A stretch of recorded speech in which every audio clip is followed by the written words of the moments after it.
तुमचं पण कधी असं होतं का? आपण संडेचा एक वेगळा प्लॅन केलेला असतो आणि तो फिसकटतो. आणि त्यात आज माझं काय झालं, आज नवऱ्याला कसं तरी तयार केलं होतं.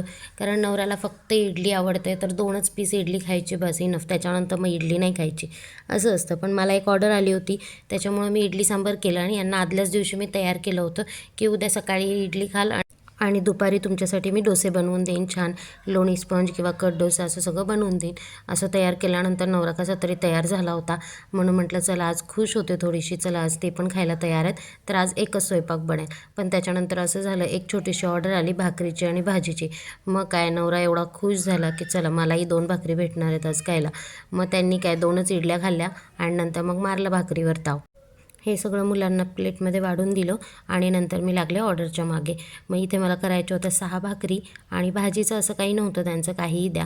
तर मग मुगाची भाजी बनवून दिली मी त्यांना, भाकरीसोबत ती छान लागते आणि साधी सिंपल केली होती. तर तुम्ही पुढे रेसिपी बघा, मी पूर्ण रेसिपी नाही टाकलेली आहे, पण परत कधीतरी टाकेन मी ती पूर्ण रेसिपी. फक्त कांदा मी टाकते त्याच्यामध्ये. माझे जे मसाले आहेत ना ते घरचे असल्यामुळं टेस्ट छान येते फक्त. आणि इथे मी भाकऱ्या करून घेतल्या आणि 11:30पर्यंत मला ही ऑर्डर द्यायची होती, म्हणून लगेच भाजी पण घेतली करायला मुगाची. मूग अगोदर शिजवून घेतले होते, पातेल्यामध्ये तेल टाकलं, कांदा टाकला, अद्रक लसूणची पेस्ट टाकली, टमॅटो टाकला आणि नंतर जे मसाले आहेत आपले ड्राय ते टाकले. हिरवे मूग शिजलेले टाकून पाणी टाकून छान एक उकळी मारून घेतली, वरून कोथिंबीर पेरली. हे होईपर्यंत 11:15 झाले होते. मग पटकन मी फॉईल पेपरमध्ये त्यांच्या भाकरी वगैरे बांधून दिल्या.